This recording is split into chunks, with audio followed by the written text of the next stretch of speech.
Mark Wren had never felt so tired in his life. The long hours in the research outpost on planet Calira had drained him to the bone. The colony was small but busy. Every day, scientists worked tirelessly to study the planet's unique flora and fauna, while engineers made sure the habitat stayed safe. The harsh Caliran winds outside could tear through metal if the protective domes were not maintained properly. Mark, as one of the colony's security officers, had the task of keeping both the humans and the sensitive equipment safe. That day had been particularly grueling. A storm had swept over the northern ridge, knocking out one of the communication towers.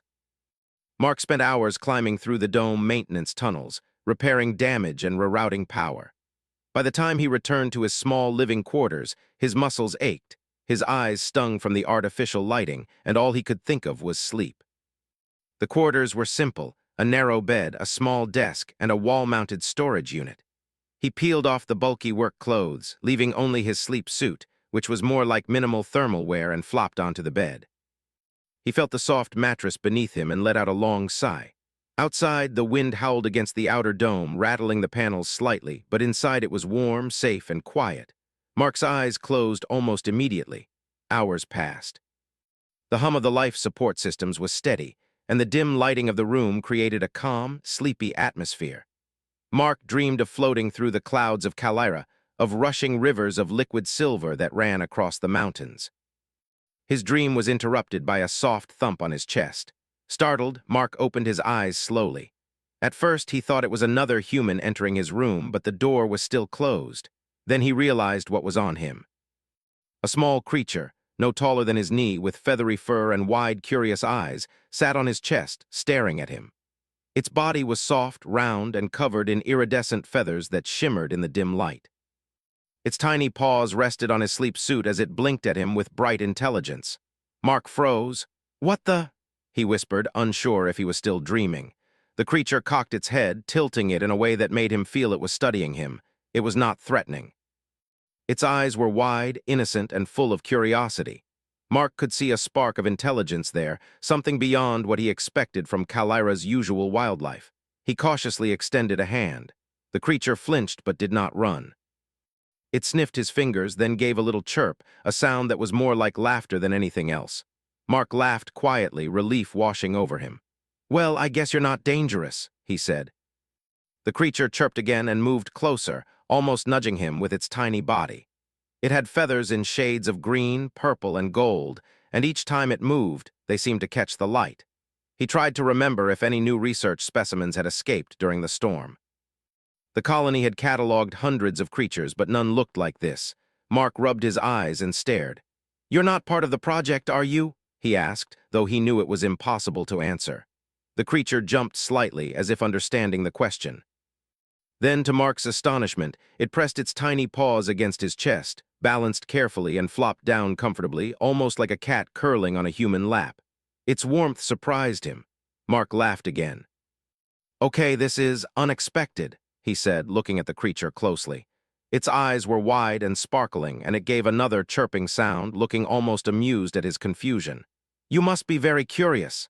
He carefully got out of bed, lifting the creature gently. It chirped in protest at being moved, clearly enjoying its newfound perch. Mark examined it more closely. Its body was covered in soft feathers, and its small wings twitched slightly, though it didn't appear capable of flight. Its tiny beak-like mouth opened as if trying to communicate. Mark realized something important. The creature was intelligent. It was studying him, understanding the environment, and trying to interact. His heart pounded with excitement. This could be a major discovery for the colony. He gently placed the creature on the desk and watched as it hopped and explored. He tried talking to it softly, slowly. "I'm Mark." You're something new, aren't you?" The creature blinked, tilted its head, and chirped again. Mark smiled. Even though it could not speak human words, it seemed to understand his tone, responding with curiosity and a hint of playfulness. The hours passed quickly. Mark had forgotten his exhaustion. He watched the creature, which he now named Lyra after the constellation he could see from the observation deck, explore the room.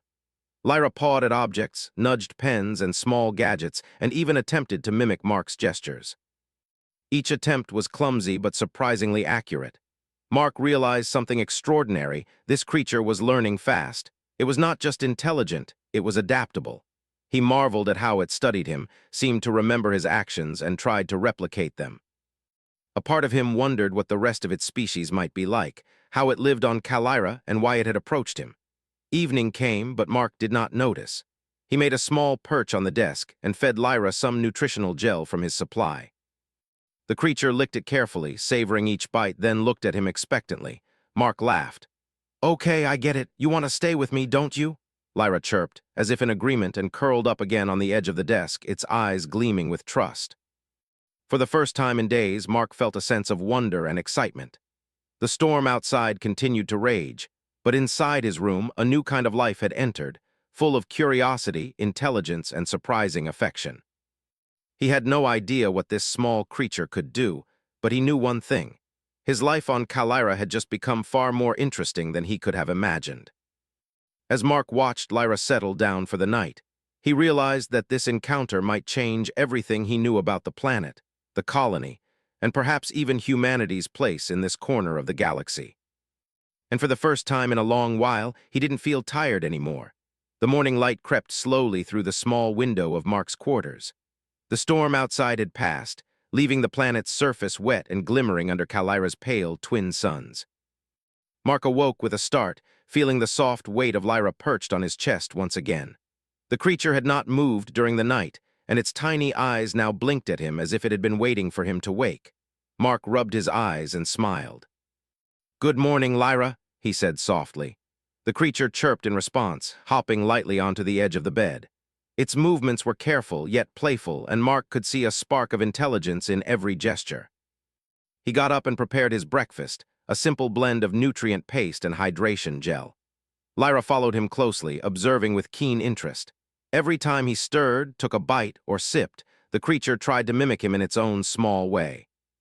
It pawed at a piece of soft gel, licking it hesitantly, then looked up at him as if asking whether it was doing it right. Mark laughed quietly. "You're a fast learner, aren't you?" he said, amazed. Even in these small moments, he could see how intelligent Lyra was. It was not just curiosity. It was understanding, observation, and the beginning of communication. After breakfast, Mark decided to take a chance. The research lab in the colony had various tools and simple devices that might help him understand Lyra better. Carefully, he picked up a small touchpad device, one used for recording observations, and held it out. Lyra blinked and stepped forward, touching the screen with a tiny paw. The screen lit up, showing colorful patterns as it pressed. Mark's excitement grew. "You see this? Every time you touch, it changes colors," he explained. Lyra chirped again, watching the screen shift. Its eyes narrowed slightly as if analyzing the patterns. Then, with a quick swipe of its paw, it created a new combination of colors on the screen. Mark's jaw dropped. The creature was experimenting, learning through trial and error. For the next several hours, Mark and Lyra engaged in a simple game of discovery. He would place objects on the desk, a small ball, a piece of metallic debris, a light pen, and Lyra would interact with them, learning the cause and effect of each action. It became obvious that Lyra was not only intelligent but highly adaptable. It could learn quickly, imitate, and even anticipate. During a short break, Mark looked around the room. Lyra had rearranged a few objects, nudged a small chair closer to the desk, and even found a reflective surface to look at its own feathers. The creature's behavior amazed him. Humanity had studied many alien species, but it had never encountered one with such clear signs of reasoning, self-awareness, and curiosity. He decided to document everything carefully. He picked up a recorder and started speaking aloud, describing Lyra's behavior, the patterns it followed, and how it interacted with objects. Lyra watched him intently, occasionally chirping or pawing at the recorder. Mark couldn't help but chuckle. "You're helping me study you, aren't you?" he said. Lyra tilted its head, giving the impression of agreement. By midday, Mark was feeling a sense of companionship he hadn't expected. This small alien had a personality, a spark of intelligence, and a sense of playfulness that reminded him of humanity's own pets, but far beyond that. Lyra was more than a pet. It was a partner, a being that could think, learn, and communicate in its own unique way. Mark decided it was time to take Lyra to the observation deck. The deck was one of the largest spaces in the colony, with a clear view of the planet's surface. Outside, Calira stretched endlessly. Rocky plains dotted with crystalline formations, rivers that shimmered under the twin suns, and distant mountains that glowed faintly in the light. He hoped that by seeing the outside world, Lyra could feel more comfortable and perhaps reveal more of its intelligence. He carefully carried Lyra in his arms. The creature chirped excitedly, pressing its tiny body against him as if it understood the importance of the journey. When they reached the observation deck, Lyra's reaction was immediate. It jumped lightly, spinning in circles, chirping in a way that seemed almost like laughter. Mark laughed too, feeling a sense of joy he hadn't felt in months. "All right, let's see what you can do," he said. He placed a few simple objects on the floor, rocks of different sizes, a small container, and a lightweight ball. Lyra immediately began experimenting. It nudged the rocks, pushed the container, and even used the ball to trigger a small sensor. Mark watched in awe. Each action was thoughtful, precise, and purposeful. It was during this session that Mark noticed something extraordinary. Lyra wasn't just interacting with objects randomly, it was solving problems. The container was difficult to open, but after several attempts, Lyra figured out how to tip it and retrieve a small item inside. Mark realized he was witnessing problem-solving behavior on a level that was remarkable for any species. For hours, they explored together. Mark encouraged Lyra to experiment with more complex tasks, like stacking objects or activating simple mechanisms. Each success brought a chirp of excitement, a gleam of pride in Lyra's eyes, and a smile on Mark's face. It was clear that the colony's scientists had underestimated the intelligence of this species. When the day was nearly over, Mark sat on the edge of the deck, exhausted but exhilarated. Lyra climbed onto his lap, resting its tiny head against him. The bond they had formed was undeniable. Mark realized that in this small room on this distant planet, humanity had found a new kind of companion, one that could challenge them, teach them, and perhaps even help them understand the universe in ways they had never imagined. As the twin suns began to set, painting the sky in shades of violet and gold, Mark made a silent promise. He would protect Lyra, study Lyra, and learn everything he could. This small creature represented the best of discovery, the thrill of intelligence beyond humanity, and the endless possibilities that came with curiosity and compassion. That night, Mark prepared for sleep again, feeling a new kind of excitement instead of exhaustion. Lyra curled up beside him, a small weight of warmth and life, and together they drifted into dreams, both human and alien, knowing that tomorrow would bring new discoveries, new challenges, and new moments of wonder. For the first time in a long while, Mark felt that humanity's potential on Calira was limitless, not just in technology or survival, but in curiosity, understanding, and the ability to form bonds beyond the boundaries of species. Lyra was more than an alien creature. It was a symbol of what humans could achieve: compassion, patience, ingenuity, and the courage to embrace the unknown. Mark closed his eyes, smiling as he felt the soft rise and fall of Lyra's tiny body beside him. Whatever challenges awaited them, he knew that together they could face anything. And with that thought, sleep came easily, carrying with it dreams of new worlds, endless skies, and the strange, joyful intelligence of a small creature that had perched unexpectedly atop his chest, changing his life forever. The next morning, Mark woke to the sound of the colony's alert system. A deep, pulsing tone echoed through the corridors, signaling a structural warning in one of the outer domes. Mark shot upright, heart racing, and noticed Lyra already alert, perched on the edge of the bed and chirping in sharp, urgent tones. Mark quickly dressed in his standard security suit, fastening straps and checking his equipment. Lyra hopped onto his shoulder, surprisingly steady, as though it instinctively understood the urgency. Together, they dashed through the corridors, the familiar hum of life support systems blending with the alarm. The source of the alert was the hydroponics dome, which housed vital crops for the colony. A sudden gust from the weakened dome wall had caused a partial collapse of the support structures. Water tanks were tipping dangerously, and the shelves of growing plants were at risk of crashing. The storm from the previous night had weakened the structure further than anyone realized. Mark assessed the situation immediately. His training kicked in: secure the area, prevent further collapse, and evacuate the crops if possible. The usual security team was still occupied with minor repairs elsewhere. He glanced at Lyra. Its small eyes were wide and focused, and it chirped rapidly, seemingly aware that help was needed. Mark moved toward a set of loose support beams, trying to brace them with metal poles. Lyra, surprisingly, hopped onto the nearest beam, balancing deftly on its tiny feet. It nudged a small lever one Mark had not noticed, which triggered an emergency water release mechanism. The water drained safely into a containment channel, preventing a catastrophic flood. Mark's jaw dropped. "You're helping me?" he asked, almost laughing in disbelief. Lyra chirped in what felt like affirmation, hopping nimbly from one beam to another. Mark realized quickly that the creature was not just intelligent. It was adaptable, brave, and remarkably quick in assessing danger. The support beams creaked dangerously, and Mark knew he needed to stabilize them before the dome completely collapsed.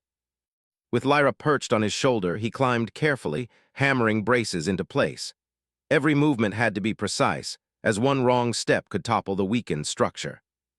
Lyra chirped encouragement, nudging him toward the right positions, and even helped shift small beams that Mark could not reach easily. Hours seemed to pass in minutes. The colony's automated systems backed up Mark's efforts, but it was clear that without Lyra's quick thinking and dexterity, some of the crops would have been lost. Mark felt a surge of pride and amazement. Humanity had always prided itself on ingenuity and problem-solving, but here was proof that collaboration with other intelligent life could be even more effective. Once the immediate danger was over, Mark slumped against a support wall, breathing heavily. Lyra hopped down, stretching its small legs and giving a happy chirp, as if satisfied with the work accomplished. Mark laughed quietly, shaking his head. "You saved half the dome, little friend. I don't know what I would have done without you." By midday, the emergency teams had arrived. They took over the repairs, ensuring that the dome would be secure for the long term. Mark explained to them what had happened, emphasizing Lyra's role in preventing a disaster. At first, the scientists were skeptical, but when Mark demonstrated how Lyra had operated the emergency lever and moved the small beams with intelligence and precision, their skepticism turned to astonishment. A senior researcher, Dr. Havorson, approached Mark with a mix of disbelief and curiosity. "Are you saying this creature understood the danger and acted to prevent it?" she asked, her eyes wide. "Yes," Mark replied firmly, "and it wasn't just instinct. It analyzed the situation, made decisions, and even assisted in ways no human could have done alone." Lyra chirped loudly, hopping onto Mark's shoulder as if acknowledging the praise. The day continued with debriefings, reports, and discussions about how Lyra's intelligence could be used to benefit the colony. Mark felt proud, not only of the creature but of what humanity represented. Adaptability, courage, and collaboration had allowed them to survive on a distant planet. And now, with an unexpected ally, they could achieve even more. That evening, Mark returned to his quarters with Lyra. The small creature hopped onto the bed, curling up beside him. For a moment, Mark simply watched it, marveling at its feathers shimmering in the soft, artificial light. He realized how much he had grown attached to Lyra and how much he had learned from this small, intelligent being. He decided to start a project, a way to study and document Lyra's intelligence more formally. He set up small puzzles, objects to manipulate, and even a simple interactive interface connected to a recording device. Lyra interacted eagerly, learning quickly and responding in ways that sometimes surprised even Mark. Over the next few days, their partnership grew stronger. Lyra not only learned from Mark, but Mark also learned from Lyra.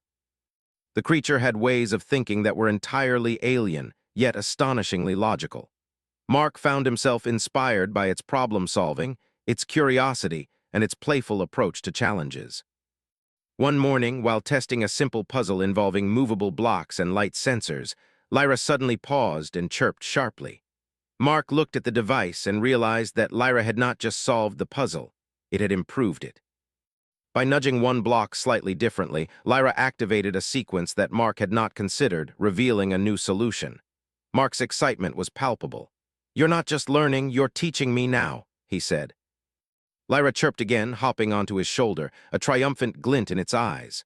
Mark felt a surge of pride, not just in the creature, but in humanity's ability to connect, understand, and work alongside life unlike their own. Word of Lyra's intelligence spread through the colony. Scientists and engineers came to observe the small creature, amazed by its reasoning and problem-solving abilities. Mark realized that this moment represented something larger than just survival. Humanity had always sought to explore, to adapt, and to understand. Here on a distant planet, they were doing exactly that, learning not only from their own ingenuity, but from the intelligence of a species they had only just discovered. A week later, a new challenge emerged. A previously unnoticed fissure in the colony's outer perimeter had started to widen, threatening to breach one of the main life support domes. The fissure was unstable, and sensors indicated that a collapse could happen at any moment. The colony mobilized, but Mark knew that human hands alone might not be fast enough to prevent damage. He looked at Lyra, perched alertly beside him. "I think we need your help again," he said softly. The creature chirped, leaping onto his shoulder, ready for action. The two of them raced to the site. Lyra's small size and agility allowed it to reach tight spaces that humans could not. It assessed the fissure quickly, moving debris and activating emergency clamps with remarkable precision. Mark followed, securing larger structural supports, coordinating with other colony workers, and marveling at Lyra's insight. Hours of tense work followed. Dust and small debris fell, alarms blared, and sweat streamed down Mark's face, but slowly the fissure was stabilized.